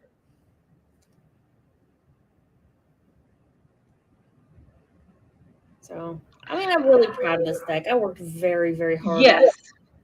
And you should be very proud of them. I got them all in, like, little sections here, and So if anybody wants to go and buy the deck that we've been showing off, it's actually on my website for sale now. Dottie the Psychic.com. Right there, down below. That's her website. So yeah, like I don't have a favorite card. I thought I would end this with showing off my favorite card, but honestly, I've put so much love and work into most of them. There's a couple that I kind of just redid because they had a place. This is one of my favorite though. Like this one, he's the scientist, he's the artist. Mm-hmm. Here's the okay, so that's one of my favorites, I think. The heart dragonfly. Yeah, because I've actually been trying to do prints. Because I put so much work into these that I did a few prints. So if anybody has a card that they really like, I'm thinking about posting those. So that I can, what I can do is you can send me the money. I can buy them from FedEx and then have them printed off at your local FedEx so that you can pick them right up. And I'll show you some of the ones I've done. Let me see. I know how we can end this. You can give us a sample reading with them. See? Oh wow. Yeah. That's the one I call the long heart. Yeah. Okay. And I've got your. So here's the other one I printed off. But I am also trying to get them into a couple shops. Like the Crystal Lotus has 3. I sold her 3 decks. And then the Barefoot Gypsy, she has prints and decks. And then Faye Clips in the Charleston flea market. Charleston the Capitol Flea Market. She's got some of my prints. I need to get her some decks, but she's got some of my prints for sale. Also, the 2 Tinkers have some of my prints for sale, and I'm going to try and get them up to you guys in Morgantown at Moe's. We had talked about it. She seemed really super excited, and then life. Right? I get it. Right. Okay, so you know what? I will gladly do a... Let's see if we can... Let me see if I can get my tripod so we can actually look at the flat space, and I'll be glad to do you an hourglass reading, walk you through it. Okay.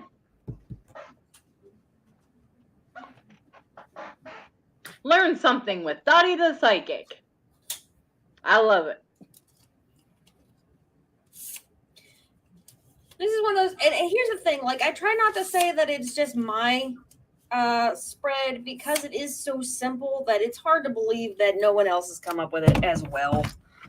But I do think I am the first one to print it, and I did not take it from anybody. Like it is my interpretation on how to read because, like I said, it's one of the few spreads that actually incorporates free will. Now, do you, because you use 1 through 10 on the cards, do you use numerology at all? Yes, actually, if you look, you know what? This is the perfect time to show off this pamphlet because you are going to need some help putting this thing back together, folks. This pamphlet it's a 1-page zine. You can see, let me turn this down a little bit to right. There we go. So you can see each one is signed and numbered. I got lucky number 13. So as you can see, it goes through. Yep, we got 11. Yep. Like the first couple of things are a little bit about how to read. And what I used for, so there are actually quite a few different ways to read the numbers. Like especially with poker decks, one of the things that I was taught very early on was, here's one card meaning go and figure out the rest. But with like the poker decks, a lot of times the face cards, the court cards, have to do with like physical traits, and they have their own set of numerology that is separate from the tarot.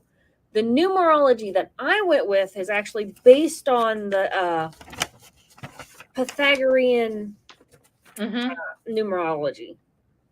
And yeah, that is actually right here.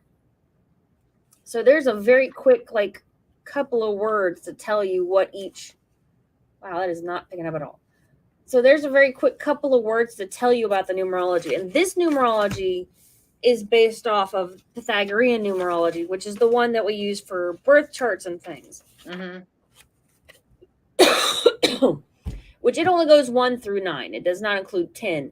So 10 would also be a completion card. But so basically how this works, you've got it, you open it up. There are the suits. You get to the end, and there's some very, very basic instructions on how to do this. But what you do is you open it up like a piece of paper, and then you're going to fold it the other way so that it comes out looking kind of like that. And then you can take the middle and fold it over like this, and then it's inside out.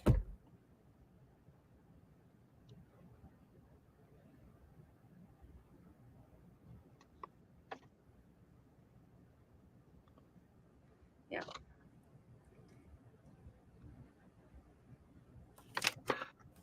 I'm going to have to do a video on how to do this. Okay, so basically the side you want out. So if you fold it like a hamburger with a side you want out, and then you can fold the sides back in so it ends up looking like a hot dog. Like so. And then you can grab the insides and turn it like that. It's very simple. Once you, if you pay attention, whenever you are opening it, you should be able to click it back together. Right. It should be fine. It is, once you know how to do it, it's not very complicated at all. Right. And it definitely folds up better in its original form because I really pressed them hard to make sure that they came out nice looking. So here is the reading from that is actually in. If you, I have another spread that I want to develop a little bit more that comes out looking like a heart for lovers. And it was going to be in the original pamphlet that was for sale, but I took it down because it became such a mess trying to sell digital stuff. And I wasn't real happy with some of the things. I'm like, okay, you know what? Part of the gimmick is that you have to figure out the meaning of cards yourself. Okay. This will take me just a second to shuffle and tap in. Okay, who wants a reading?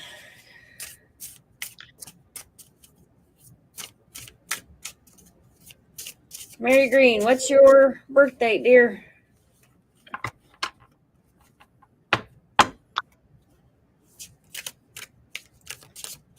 Did we lose everybody? No, we still got viewers. We're happy that you have stuck with us this long. We greatly appreciate it.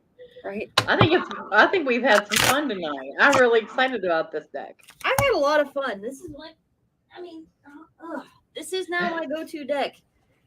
I'm dropping this wig off. I'm done. With Date of birth, y'all. Done with the wig. All right, January 1st, 53. All right, Mary, let's read your fortune.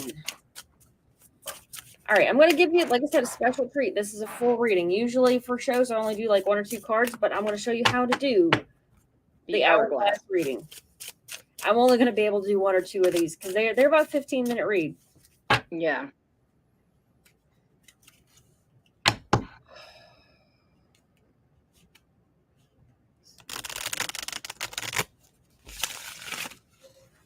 Of course, you're going to act up because you're on camera, aren't you? Like a kid showing off. Okay. So this first row are the sands that are at the bottom of the hourglass. They are still, oftentimes this is something that goes clear back deep into your past and maybe at least when you still felt like a child. Of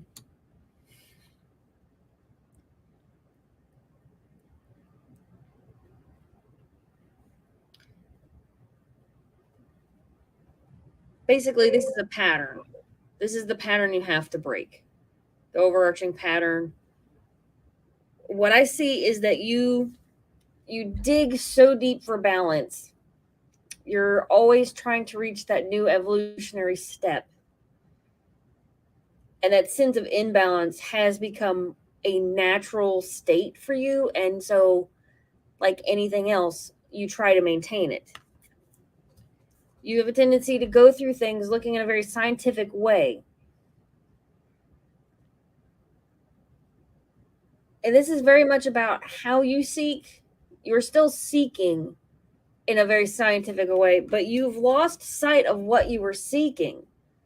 You don't know what direction you're going at all. It's almost like it feels like the story should have ended a long time ago, but somehow you still just keep going forward and you don't know why anymore. And that has become, because I see this in the first line of cards, that sounds like something that has really almost become something that's defining you. Walking in the dark. Yeah. It is something that you wouldn't know how to walk in the light at this point. You wear blinders to walk in the dark because that's more comfortable than moving forward. That's what it means when it's down here. So the second one are sands that are still sliding into place. They've fallen, they've struck down, and they're still sliding in place. So when I see this, I think of stuff that has happened, but you're still feeling the repercussions of.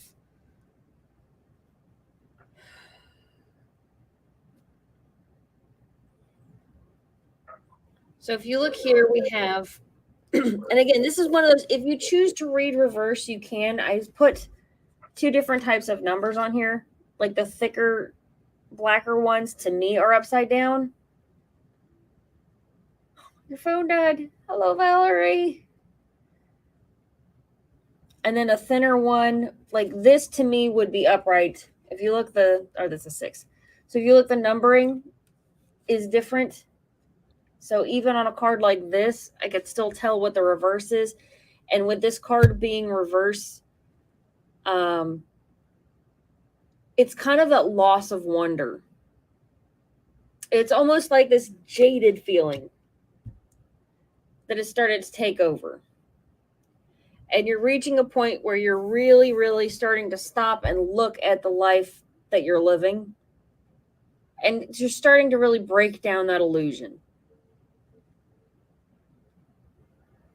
Like you've been told to improve yourself your whole life. And now it's time to stop and look and see that you can only improve to a certain extent. You're still a human being. And that's been going on more recently. This is very much stopping and taking an honest look at yourself.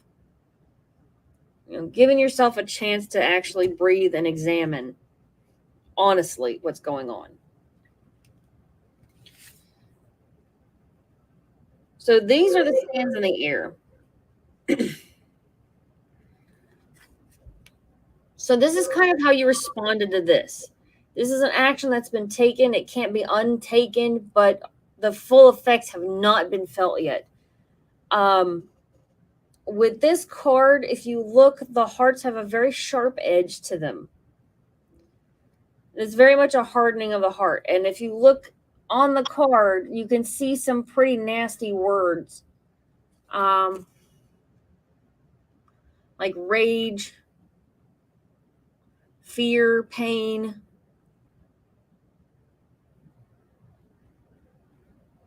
I have absolutely no idea what is on this bottom card here. People have asked me, but there is a word in there, so.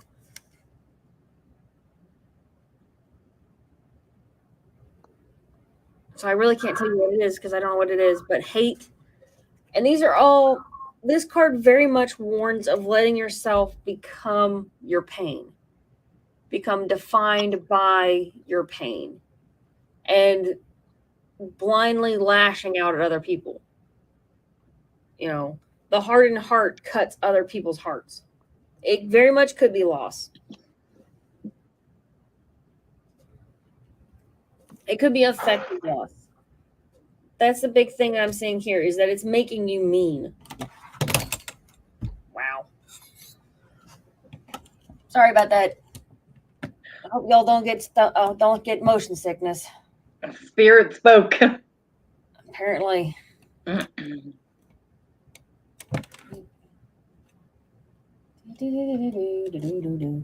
we go. Ah, having one more symbol. It wouldn't make sense that loss would do that. Remember, this is all still just in your past, so this may not be anything you are still resonating with. The next card is the one that is where you are, because this one is the part of the hourglass where one sand's going through that very, very thin spot in the glass. So you have a very limited amount going through. It's the infinite now. I like to tell people this is the point at which I shuffled the cards. Now, Oh. it's time to evaluate who you've got around you. You may not be the crazy mean one. It may be that it's time to start removing people from your circle. And believe people when they tell you who they are. That's what this card says. Believe people when they tell you who they are. Because they will. They'll smile in your face and then they'll say terrible things. You've been removing people? That makes sense. So these are your choices, which I have a feeling I already know what one of them is going to be and that you're already moving in that direction. Well, yeah, kind of.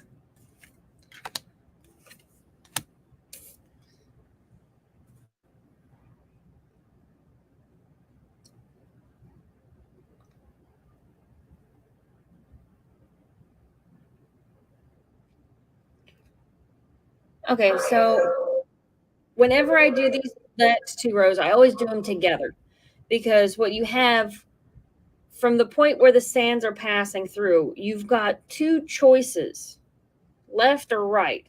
But also, there's always a third direction because this is a spectrum of choices. And that spectrum lies between these two options, with the third option being a middle path. But in this situation, there really isn't a middle path. You really don't have a choice. Your first choice is kind of to take a real solid look at what you want and kind of move on. Shooting for the stars almost. If you look, it is like a spyglass. Here's the thing about the stars. This is the little line out of the book. Like the stars guided people for millennia. Multiple millennia. As long as there have been people, they've been guiding themselves by the stars. And that's very much what's going on here. Check in with your star. Don't let this earthly crap drag you down. You pick your star and you follow it. The other is literally another star character. You've got 8 upright and then 9 upside down. So your other option is kind of to let other people pick for you. All these stars are possible, but with this card being upside down, there we go. See how it's the thicker letters, that sharper letter or number? It's a number. That's it, Dottie. It's a number. This card is reversed, and it's basically letting somebody else pick your path for you. And we know how that goes. There's really no in between there because this card is very much upside down.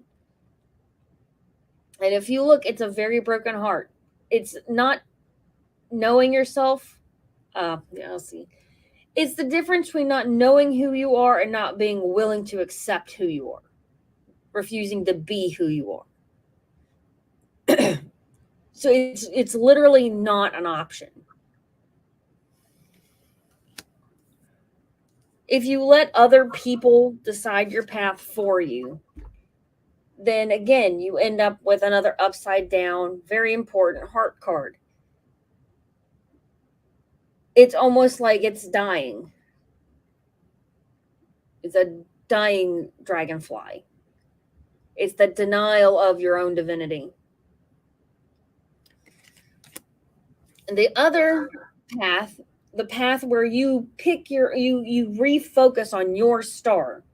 You figure out what direction you're going. Reestablish your bearings. You reestablish your bearings so that you can actually start to see through the windows. All the confusion that's been laid in front of you is going to start clearing up. It's cleaning the windows.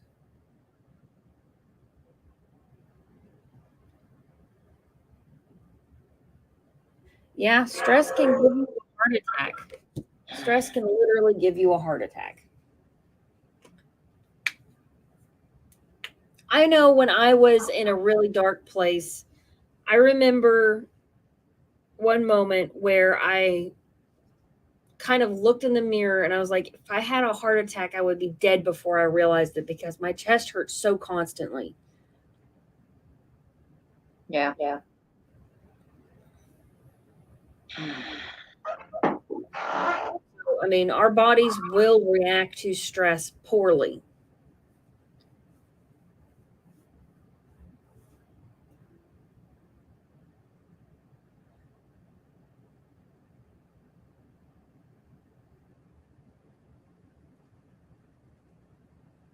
Okay, we'll do one more. Her birthday up here. Shannon, are you still in the chat? You didn't have any physical pain with it? But I do think it's kind of interesting that the hearts came up so much after just having a heart attack. But it definitely feels like it's been stress related.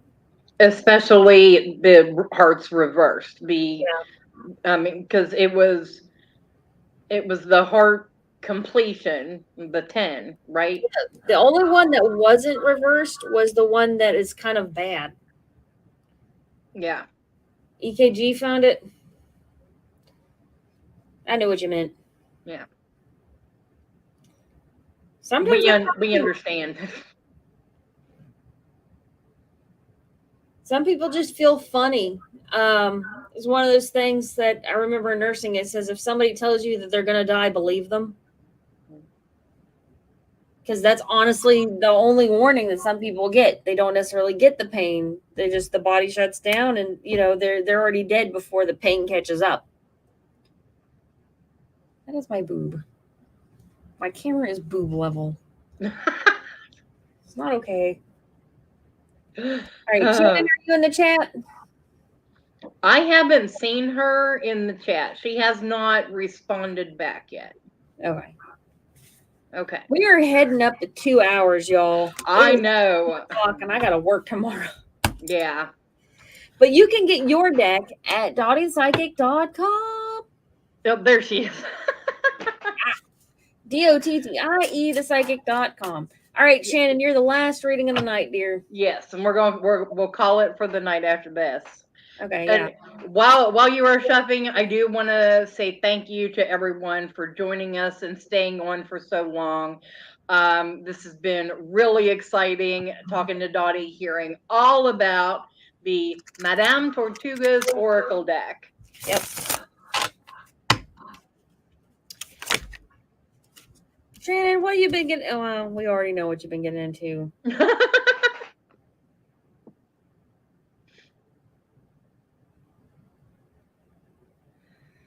Girl, I'm afraid to tell you that you need to take a break because a lot of what you've been doing has been helping me. Right? Oh. It does seem like it. When I see something, none of this looks bad. I can definitely, because I know a little bit about what's going on in the background. And it looks like it's a lot of turmoil. You've got the not being protected by the shield of right and wrong. Sometimes just because you're right doesn't mean you're, protected. The good guy does not always win. But you've also taken a scientific way of looking at things that you are kind of renowned for. And that's great, especially since your morals have become more flexible as you've gotten older. So this is another one of those cards that really does change with who am I reading for, where it is in the reading. And this time it's almost like a loss of innocence. And that feeling of being disempowered. And also trying to reestablish a new balance or shaking up an old balance. I'm not sure. This might be breaking down an old established traits, which is also something you're known for. But ultimately, you kind of got control of this. Like, it is going to work out. You're going to be the one to control the situation.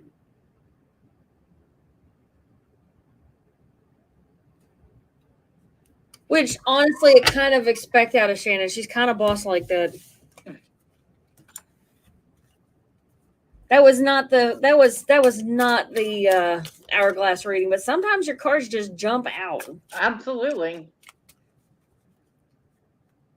I think this has to do with the. You know what? We will talk about it later, not on screen, but I think I know what that was about.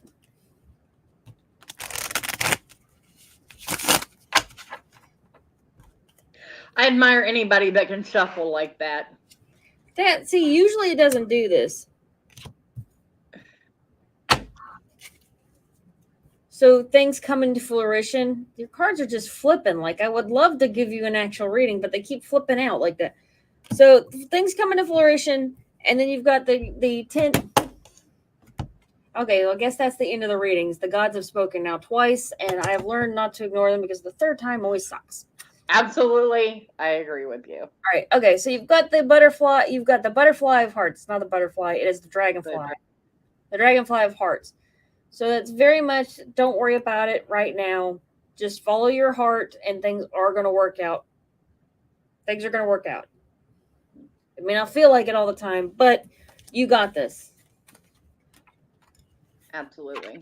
And apparently I'm not going to get around to doing the whole hourglass reading, but we did get to do one. I am going to try and do a basic video on how to do like a little my own review on the cards, because I do know some of the back stuff. Muscle man. Yeah. Yes, very. Because I would love to go into like a little bit more about each one of these cards has a unique meaning to me, even the ones that I just drew to draw. Yeah. This one is very much this. I guess this card's for me right now. This card is, I think it's nearly dead center of the deck. I'm not quite sure, but if you look at it, it's got the shooting star in the center and all these paths. Sometimes the stars just line up. Other people's paths run parallel to ours, and by lighting the way for ourselves, by following our own path, we light the way for others to follow theirs.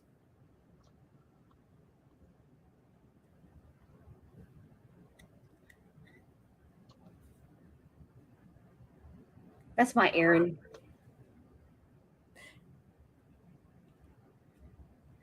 You know what? I've been wanting to do a video on runes forever because I got this whole carrot. You know, have you ever heard the joke?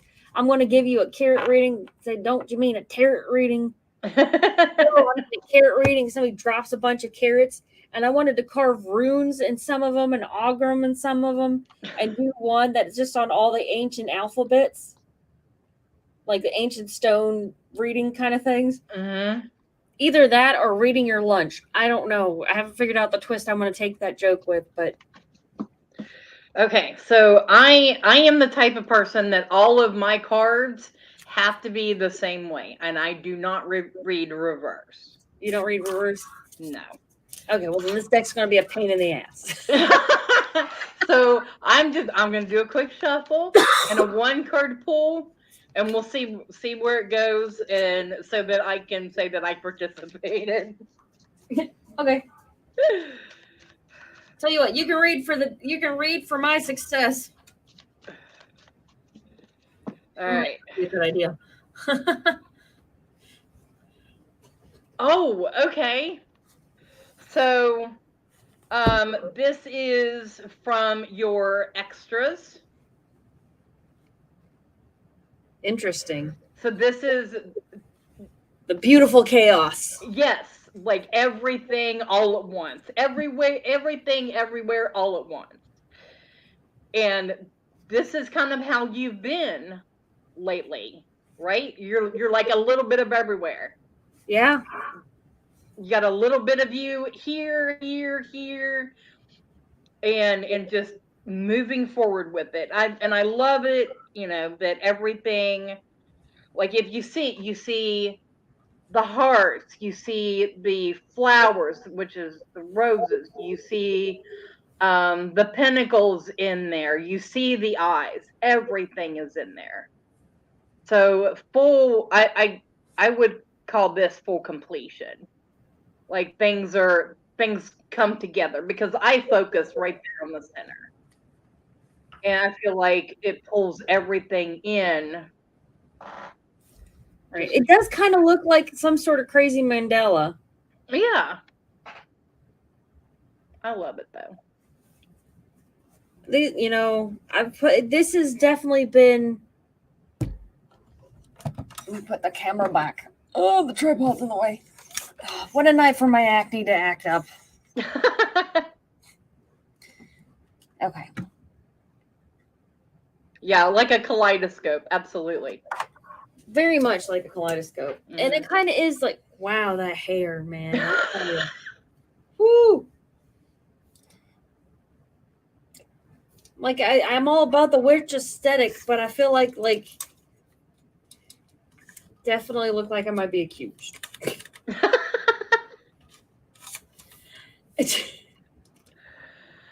All right, everybody.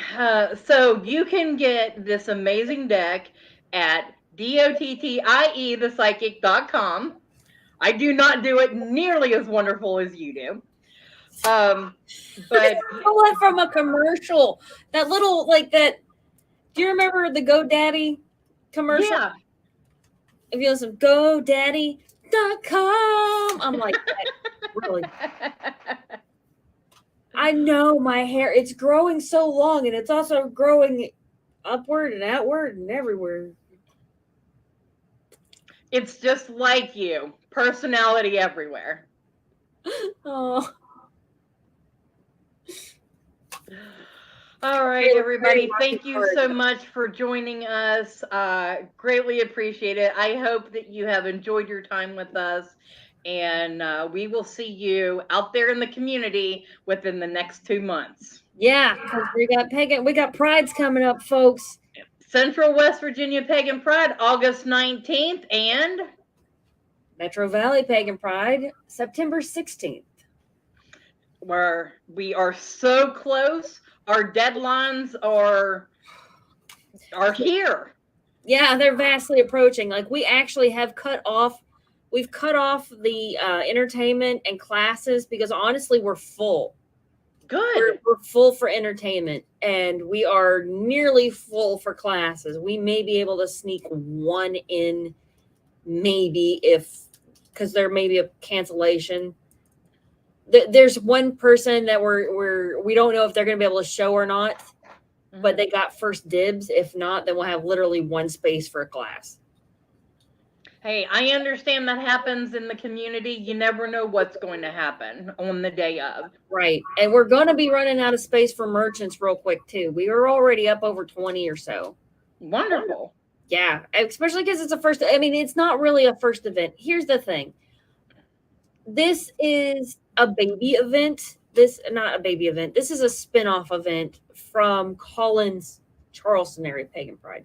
So he already had done a lot of the work and then he died and we watched this event kind of crash with him. And I don't think we as a people had the stomach to just watch it disappear. Mm-mm. And, I got to be the dumbass who was brave enough to jump on that mess and just kind of found that there was a void there for something greater than just an event. Yeah. And so that is what Metro Valley Pagan Pride has become. We've got ideas. We've already got, we have pamphlets out, Meet the Pagans, that kind of goes into a little bit more detail it's a very brief explanation about what Metro Valley Pagan Pride is, because it's more than just a single event. It's a nonprofit that is trying to bring social outreach to the pagan community. And it has a little bit about some of the pagans in the valley, because honestly, if we try to list off every type of pagan there was in the valley, we'd just be reading off a list of names at some point. Yeah.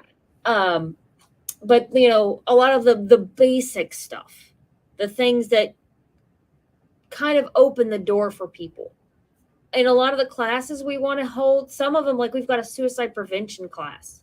The extension agency has agreed to do a suicide prevention class because we have a high mortality rate because we get a lot of people that are rejected by mainstream religion for whatever reason. Either they, some of them are because they have a nasty history and they're trying to get clean and trying to get sober, and they're using their faith to help them follow that path. Like they're using that as the path to get clean. Yeah. Some of them are, we've got a lot of trans and queer people. That's how I kind of got in on it. Who kind of feel betrayed by other things. And so we start looking for the gods who show up. And here's the thing, like sometimes the gods don't show up for some people. So we welcome atheists too. It's not for me to tell you what to believe. It's my job to try and make a space for it. Yeah. So, absolutely. Yeah, that's what community leaders do. Right. Cindy and Mary have been pretty actively working on what we're going to call a family program.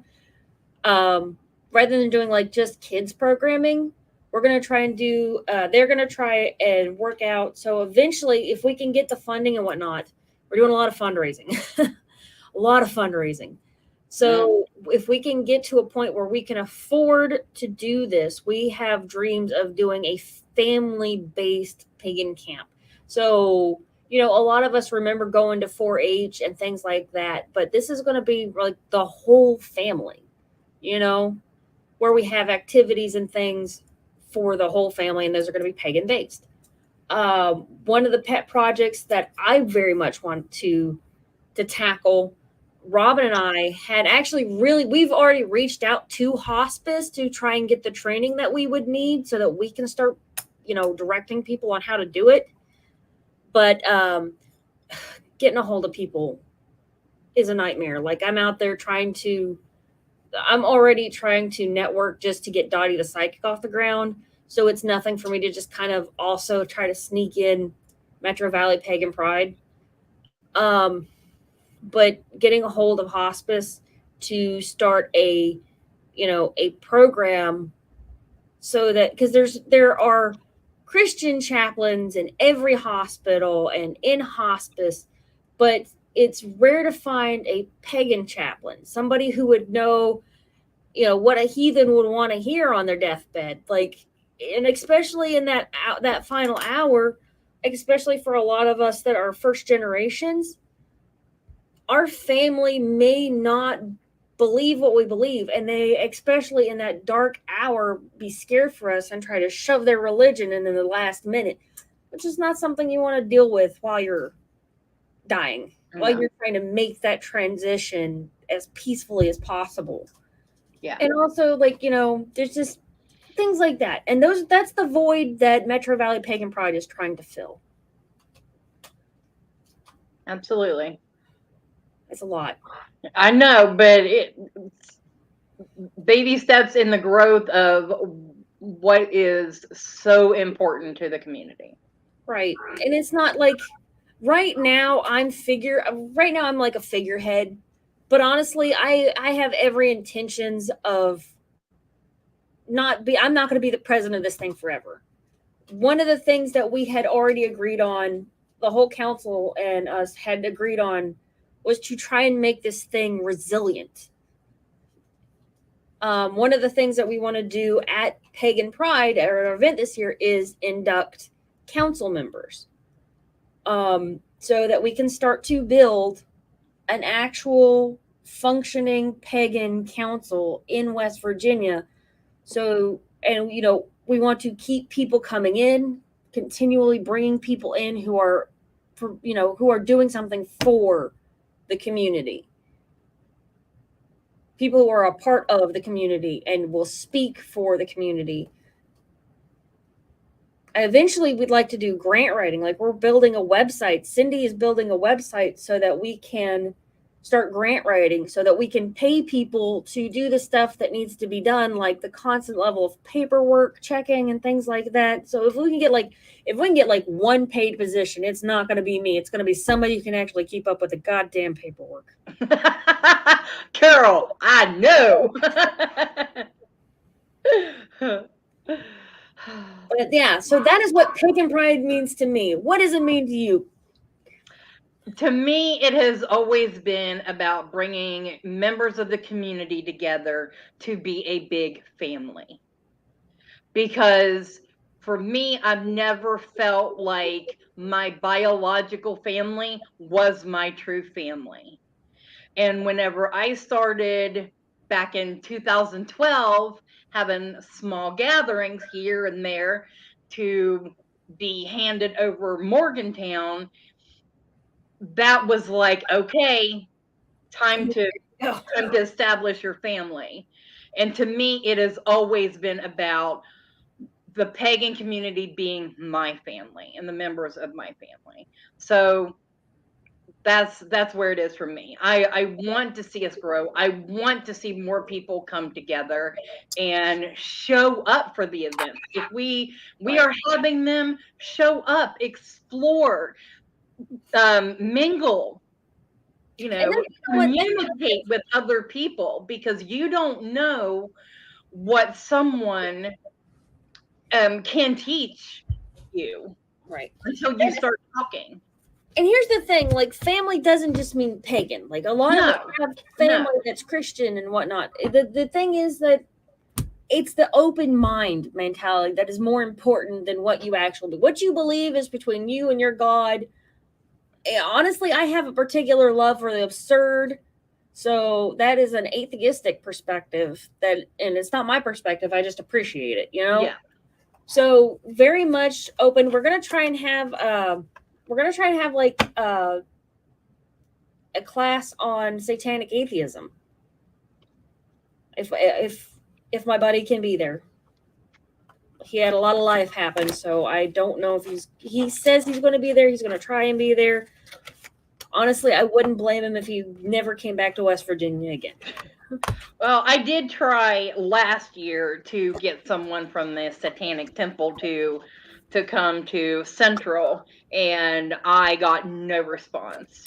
It's like you said, it's hard whenever you're reaching out and trying to network. It's hard to communicate with people sometimes. A lot of it is just pestering the hell out of people. I do not have my superpower is that I can be super obnoxious. Once I've decided that you need to talk to me, you're much better off just talking to me, because I don't know that I've already spoken to you twice until you speak back. Mm-hmm.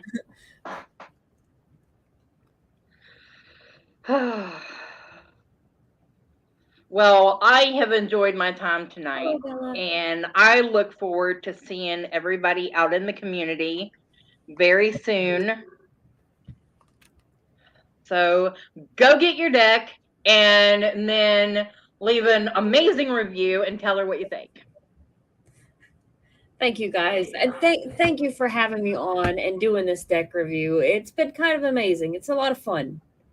I am all about the backstory. I love history. I love knowing what the story is behind the creation process. So I've enjoyed it tremendously. All right, everybody. We are going to say good night, and we love you. Thank you so much. So you can find out about me at ladygwendolynhealing.com or at Rowan Temple of Light on Facebook or YouTube, and it tells you all about everything that we're doing there. And you can find everything about me at DOTTIE thepsychic.com. Safe travel and much profit to you. Good night, everybody. Come on.